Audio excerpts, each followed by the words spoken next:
Make the ground shake.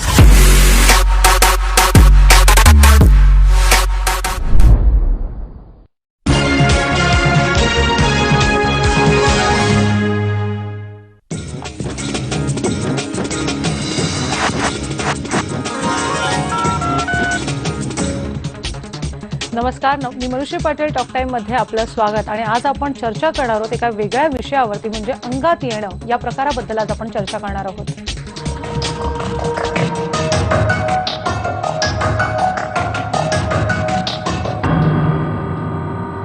अंगात येणं हा प्रकार काही भारतीय समाजाला नवीन नाहीये. त्याचं एक वेगळं प्रमाण असं भारतीय समाजात आहे. पण मुळात अंगात येणं म्हणजे काय, यामागे नेमकी काय मानसिकता असते आणि त्यावर नेमके उपाय काय, या सगळ्याबद्दल आज आपण चर्चा करणार आहोत. आणि आपल्याबरोबर अनिसचे संस्थापक डॉक्टर नरेंद्र दाभोळकर आहेत.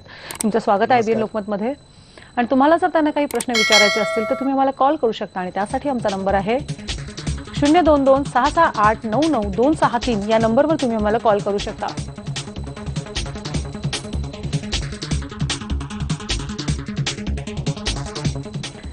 सर, आपण बघतो की अगदी सर्रास भारतीय समाजात बोललं जातं की ह्या माणसाच्या अंगात येतं, किंवा आपण बघतो सुद्धा अगदी काही आपल्या समारंभाच्या वेळी वगैरे. पण मुळात अंगात येणं हा नेमका प्रकार काय असतो? अंगात येणं ही एक मनाची अवस्था आहे. आणि आपल्याकडे खरी अडचण अशी आहे की अजूनही महाविद्यालयामध्ये जरी विचारलं की मन कुठं असतं, तर ते हाय मेरे दिल म्हणून उजवीकडे हात मारतात. त्याच्यामुळे आपलं मन हे आपल्या मेंदूतच असतं. आणि जर आजच्या विषयाच्या दृष्टीनं रूपकात्मकरित्या सोपं समजावून सांगायचं असेल, तर आपल्या मेंदूचा वरचा भाग, ज्याला आपण व्यक्त मन म्हणतो, प्रगट मन म्हणतो, कॉन्शियस माइंड म्हणतो, एक अष्टमांश असतो. आणि ज्याला आपण अप्रगट म्हणतो, अव्यक्त म्हणतो, सबकॉन्शियस किंवा अनकॉन्शियस म्हणतो, तो 7 अष्टमांश असतो. म्हणजे आपल्याला लहानपणापासनं सोसावे लागलेली सगळी दुःख, वेदना, व्यथा, वैफल्य, या सर्व गोष्टी आपण काय करतो, त्या कुठं जातात, तर आपण त्या अंतर्मनामध्ये टाकून देतो. 20 वर्षानंतर एखादी व्यक्ती आपल्याला दिसल्यानंतर, ज्या व्यक्तीने आपल्याला कधी मोबाईल केला नाही, ज्याचा कधी आपण आवाज ऐकलेला नाही, ज्याचं कधी पत्र पाठवलेलं नाही, आपल्याला लगेच कसं ओळखतं की ही आपली मित्र किंवा मैत्रीण? तर तुमच्या अंतर्मनाच्या गोडाऊनमध्ये त्याची स्मृती जपलेली असते. आणि तुमच्या बाह्यमनाचा रखवालदार ते गोडाऊन नीटपणे सांभाळत असतं. समोरची व्यक्ती समोर आली की बाह्यमनाचा रखवालदार अंतर्मनाच्या गोडाऊनमधनं त्या व्यक्तीची आठवण काढून देतं. आता अंगात येतं म्हणजे काय होतं, तर हे जे अंतर्मनाचं गोडाऊन आहे हे अस्ताव्यस्त होतं. आणि त्याच्यामुळे त्याची सगळी रचनाच बदलून जाते. किंवा उलट्या बाजूला जो रखवालदार आहे, समजा त्या रखवालदाराने दारू पिली किंवा रखवालदार जर झोपला, तरी त्या एकंदरीत प्रक्रिया जी आहे ती नष्ट होईल. त्यामुळे अंगात येतं त्यावेळी माणसाचं अंतर्मन आणि माणसाचं बाह्यमन याची जी सुसंगती असते, ती सुसंगती नष्ट होते. आणि त्याला आपण म्हणतो की त्या व्यक्तीच्या अंगात आलेलं आहे. पण मग मुळात हे अंगात काय येतं, काय नेमक्या मागची कारणं असू शकतात? अंगात काय येतं याची जी कारणं आहेत ती साधारणपणे आम्ही चळवळीमध्ये सांगतो, ती 4 आहेत. पहिली गोष्ट म्हणजे चळवळीत हे नेहमी लक्षात ठेवायला लागतं की त्यातलं एक जे कारण आहे ते ढोंग आहे. ते असतंच. हल्ली ते कमी व्हायला लागलं चळवळीच्या प्रभावामुळे, पण असू शकतं. दुसरं जे कारण आहे ते संमोहन, ज्याला आपण हिप्नॉसिस म्हणतो. आणि विशेषतः स्वसंमोहन, की जे कुणालाही स्वतःच्या अंगात देवीचा संचार झाला आहे हे त्यांनी संमोहनाच्या 10 मिनिटाच्या माझ्या सूचना घेतल्या तर त्याला आम्ही जाणवून देऊ शकतो तुमच्या सकट. तिसरं जे असतं, ज्याला आपण कल्चरली सँक्शन बिहेवियर किंवा परंपरागत मान्यताप्राप्त वर्तन म्हणतो, ज्याच्यामध्ये जत्रेमध्ये, यात्रेमध्ये, अमावास्येला, पौर्णिमेला अंगात येणं ही मान्यताप्राप्त घटना असते. आणि चौथी, ज्याचा संबंध आमच्या चळवळीशी सगळ्यात जास्त आहे, ते म्हणजे बाईचं मन सौम्य मानसिक आजारी पडतं, ज्याला म्हणतात टेम्पररी डिसोसिएशन ऑफ माइंड किंवा न्यूरोसिस किंवा हिस्टेरिया. आणि स्वतःच्या मनाच्या ताणातला निचरा हा करण्याचा मार्ग म्हणून अंगात येण्याचा काहीसा चुकीचा प्रकार ती बाई या परंपरेतनं आलेली असल्यामुळे निवडते. हे अंगात येणं या प्रकाराचं मनोविज्ञानाच्या दृष्टीनं आणि चळवळीच्या दृष्टीनं रूप आहे. अच्छा, म्हणजे एखाद्या स्त्रीला साधारणतः आपण म्हणतो अंगात येण्यामागचं खरं कारण आहे कुठेतरी मानसिक आजार, असं म्हणायला हरकत नाही मग. बरोबर आहे. पण मग यामागचं कारण काय नेमकं मुळात? नाही, बाईच्या अंगात येण्याचं काय कारण आहे हे तर आपल्या देशामध्ये सांगण्याची पण गरज नाही. आज 21व्या शतकामध्ये जर मुलगी जन्माला येऊ नये म्हणून इतका आटापिटा चालू असेल आणि जर सर्व पातळीवरचं बाईचं जीवन असुरक्षित असेल, तिला एक जीवनव्यापी गौणत्व आलेलं असेल, तिला आधी जन्माला येऊ देत नाहीत, मुलगा किंवा मुलगी यांच्यापैकी कुणाला शिकवायचं एकाला असा प्रश्न आला तर मुलाला शिकवतात, तिच्या लग्नाच्या वेळेचा हुंडा, तिच्या लग्नाच्या वेळेचा खर्च, ती रात्री अपरात्री कामाला बाहेर जाणार असेल तर तिच्या सुरक्षेची काळजी, तिच्या श्रमाला मिळणारी कमी किंमत, या सगळ्यामुळे आपल्या देशामध्ये बाईला एक जीवनव्यापी गौणत्व आलेलं आहे. मग हे जीवनव्यापी गौणत्व आल्यानंतर बाई स्वतःच्या प्रश्नाची उत्तरं ज्यावेळी स्वतःच्या बुद्धीनं शोधू शकत नाही, त्यावेळेला बाई हा चुकीचा मार्ग. म्हणजे कुठेतरी अंगात येण्यामागेही सामाजिक दृष्टिकोन स्त्रियांकडे बघण्याचा हा सुद्धा एक कारणीभूत आहे असं हो, म्हणायला हरकत हो, नाही. हो. बुलढाण्यावरनं फोन आलाय. अभिजित इंगळे आपल्या बरोबर आहेत. बोला अभिजित. नमस्कार सर. बोला अभिजित, तुमचा प्रश्न विचारा. सर, माझा प्रश्न अशा पद्धतीचा आहे की आपण म्हटल्याप्रमाणे जे अंगात येण्याला मानसिक कारण आहेत किंवा स्त्रियांकडे पाहण्याचा दृष्टिकोन आहे, पण समाजामधल्या उच्चभ्रू वर्गातल्या किंवा सदन कुटुंबातल्या स्त्रियांमध्ये सुद्धा धार्मिक आधारांवरती हे सगळे प्रकार चालतात, तर त्याला नेमकं कारण काय असावं? नाही, म्हणून मी आपल्याला सांगितलं, आपण आत्ताच ऐकलं असेल की मी अंगात येण्याचा तिसरा प्रकार सांगितला, तो कल्चरली सँक्शन बिहेवियर किंवा परंपरागत मान्यता प्राप्त वर्तन. म्हणजे गावच्या जत्रेमध्ये किंवा गावच्या यात्रेमध्ये किंवा कुलदेवताच्या उत्सवामध्ये या बाईच्या अंगात देवीचा संचार होतो, ही त्या बाईच्या दृष्टीनं तिला काहीतरी देवीची वेगळा अनुग्रह किंवा अनुकृपा मिळालेली आहे असं त्या परिसरात मानलं जात असतं. त्याच्यामुळे स्वाभाविकपणे, म्हणजे मला असं आठवतं की माझ्या पत्नीकडे एक अंगात आलेली बाई यायची आणि माझ्या पत्नीने तिला एक साधी सजेशन दिली. आता अशी सजेशन द्यावी का नाही याची चर्चा सोडा, पण ती सजेशन दिल्यानंतर तिचं अंगात येणं थांबलं. त्याच्यानंतर 2 वर्षांनी ती परत आली आणि म्हणली, अहो तुम्ही ते जे काही केलं होतं ना ते परत काढून घ्या.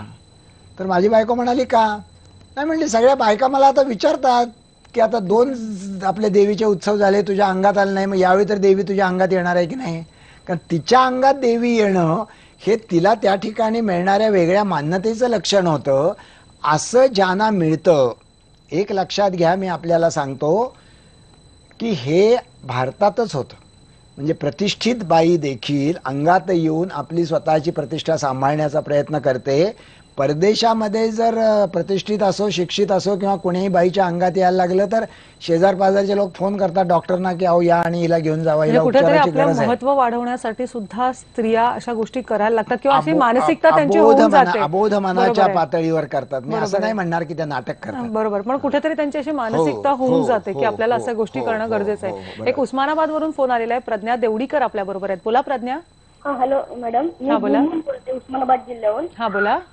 नरेंद्र सरला आम्हाला प्रश्न विचारायचा आहे. काय अंगात येणे म्हणजे नेमकं काय असते? का खरंच कोणत्या तरी देवाचा संचार होतो का? खूप चांगला असा मी प्रश्न आहे. आत्ताच आपल्याला असं सांगितलं की अंगात येणं हा मानसिक ताणाचा निचरा होण्याचा एक नैसर्गिक प्रकार आहे. एका बाजूला ती संमोहनाची प्रक्रिया आहे, पण अधिक नेमकेपणाने जर तुम्हाला समजावून घ्यायचं असेल तर जसं धरण भरतं काठोकाठ आणि धरण काठोकाठ भरल्यानंतर 2च शक्यता असतात. एक तर धरणाचे दरवाजे उघडले पाहिजेत आणि जादा पाणी बाहेर सोडलं पाहिजे, नाही तर पाण्याचा दबाव सहन करून ते शेवटी धरण उद्ध्वस्त होतं किंवा फुटतं. म्हणून या देशामध्ये बाईच्या अंगात येतं याचं कारण देखील असंच आहे की या देशामध्ये बाईच्या मनातलं दुःखाचं धरण लवकर भरतं किंवा ते भरावं अशीच या देशाची अवस्था आहे. मग ज्यावेळी बाईला एका मर्यादेनंतर तो ताण सोसण्याची शक्यता राहत नाही, त्यावेळी अबोध मनाच्या पातळीवर ठरवून नव्हे बाईच्या अंतर्मनाचे दरवाजे उघडले जातात आणि काही काळ ती दुसऱ्या भूमिकेत प्रवेश करते, जसं ती देवीच्या भूमिकेत प्रवेश करते. म्हणजे आपण त्याला म्हणतात की कॅथार्सिस होतं किंवा विरेचन होतं. स्वतःच्या भावनांच्या ताणाचं ते विरेचन करतं. लक्षात घ्या, प्रासंगिक प्रकार आहे. अंगात 24 तास येत नाही. 24 तास अंगात यायला लागलं तर त्याला गंभीर मानसिक आजार म्हणतात, सायकोसिस. ते आपण कधीतरी नंतर बघू. उद्रेक होतो त्या स्त्रीचा तेवढ्या पुरतं. आणि ते धरणातलं जादा पाणी वाहून गेल्यानंतर जसा धरणाचा धोका टळतो तसं या बाईच्या वेदनांचा निकाल झाला. याचबद्दल बोलायचं. एकदा का तिचा मग उद्रेक झाला अशा वेळी की तिचे एक आपण म्हणतो तिचं व्यक्तिमत्व पूर्णपणे बदलून जातं. याला नेमकं काय कारण आहे याबद्दल सुद्धा आपण बोलणार आहोत. पण घेऊया एक छोटासा ब्रेक. पण तुम्हाला जर या संदर्भात काही प्रश्न असतील तर तुम्ही मला कॉल करू शकता आणि त्यासाठी आमचा नंबर आहे 02266899263. या नंबरवर तुम्ही आम्हाला फोन करू शकता.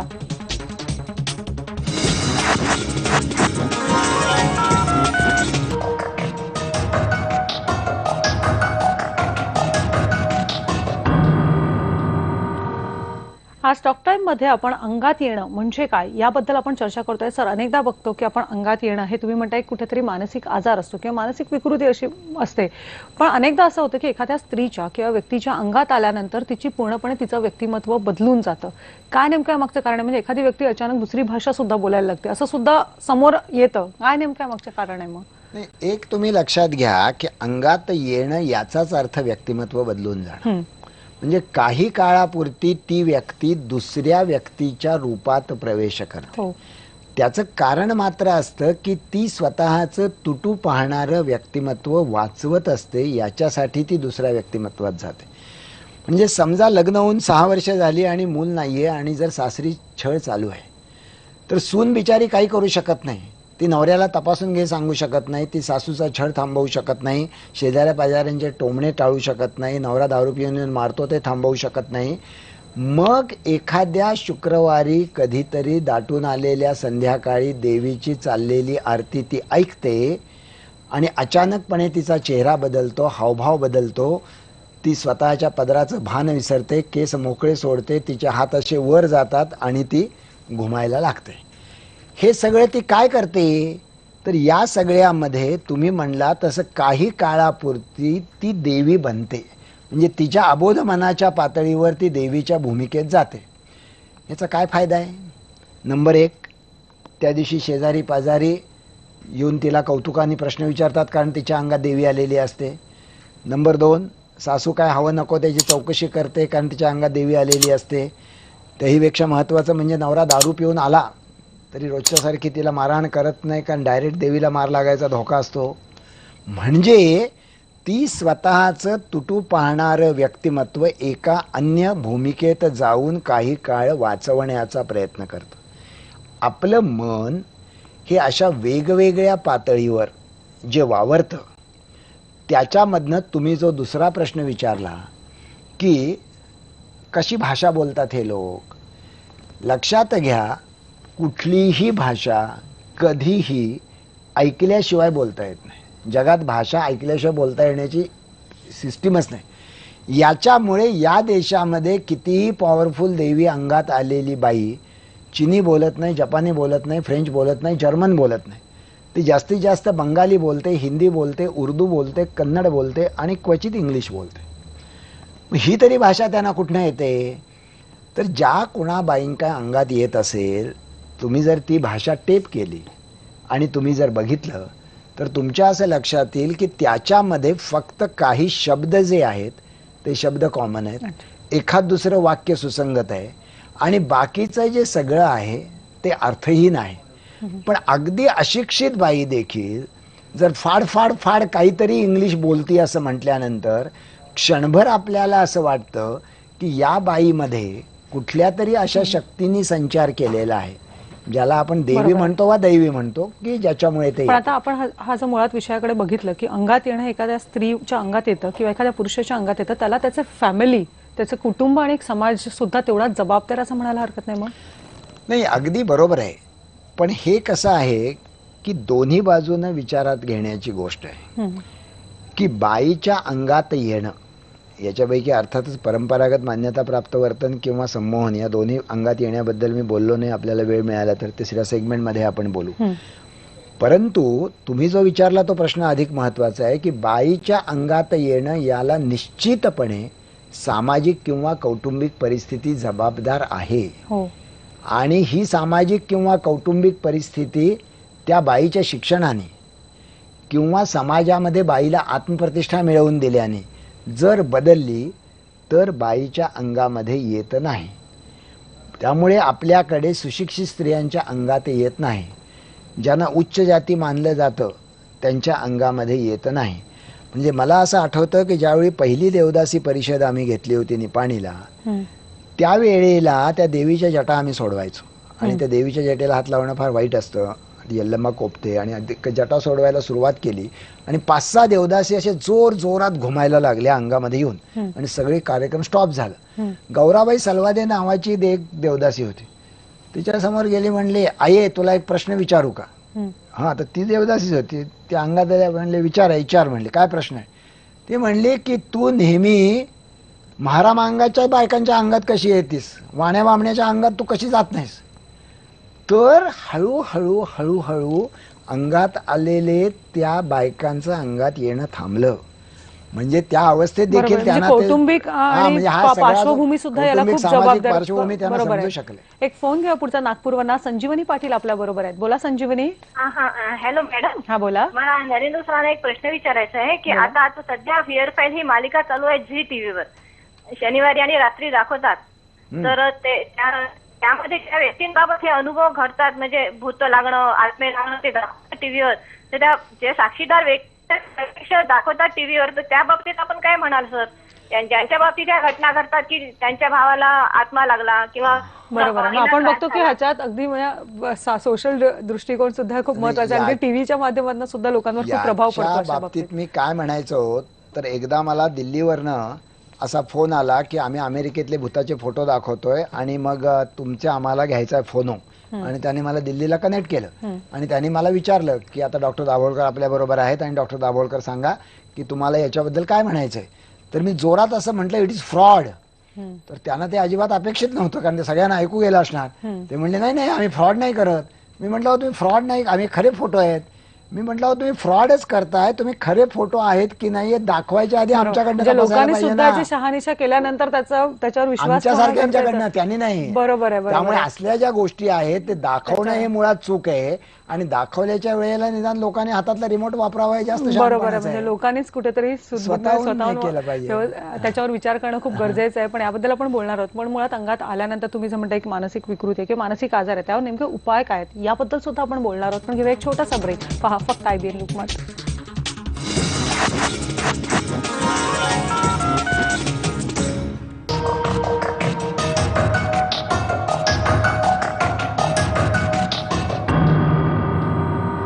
आज टॉक टाइम मध्ये आपण अंगात येणं या विषयाबद्दल बोलतोय. सर आता आपण साधारण बघितलं की तुम्ही सांगितलं की मानसिक आजार आहे किंवा समाजाचा आणि तिचा कुटुंबाचा दृष्टिकोन बदलण्याची गरज आहे. पण मुळात सध्या एखाद्या व्यक्तीला अंगात येत असेल, तुमच्या आजूबाजूला अशी जर व्यक्ती असेल तर तिच्यावर नेमका उपाय कशा प्रकारे केला पाहिजे? नाही, पहिल्यांदा एक व्यापक भूमिका लक्षात ठेवली पाहिजे की अशा सर्व गोष्टींच्यावर उपाय करताना क्रोधापेक्षा करुणेची आणि उपहासापेक्षा आपुलकीची गरज आहे. म्हणजे तिच्या अंगात येतं हे टिंगल टवाळी करण्याचं किंवा रागराग करण्याचा भाग नाही, नंबर 1. किंवा ती जर जात असेल बाबाकडे, बुवाकडे, आणखी कुठल्या सप्ताहाला तर समजून घेतलं पाहिजे. नंबर 2, तिला ज्या सामाजिक छळामुळे हे सगळं अबोध पातळीवर का विना स्वतःच्या मनाचं विकृतीकरण व्यक्त करावं लागतं, ती सामाजिक परिस्थिती बदलता येईल का? तिचा कुटुंबात होणारा छळ थांबवता येईल का? समाजातली अप्रतिष्ठा रोखता येईल का? असा प्रयत्न केला पाहिजे.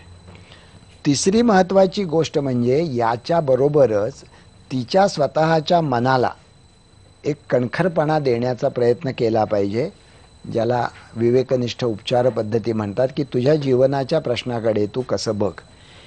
आणि तिचं मन काही प्रमाणात आजारी असेल असं लक्षात घेऊन तिला काही प्रमाणामध्ये उपचार दिले पाहिजेत. पण त्याला मानसोपचार तज्ज्ञच लागतो असं नाही.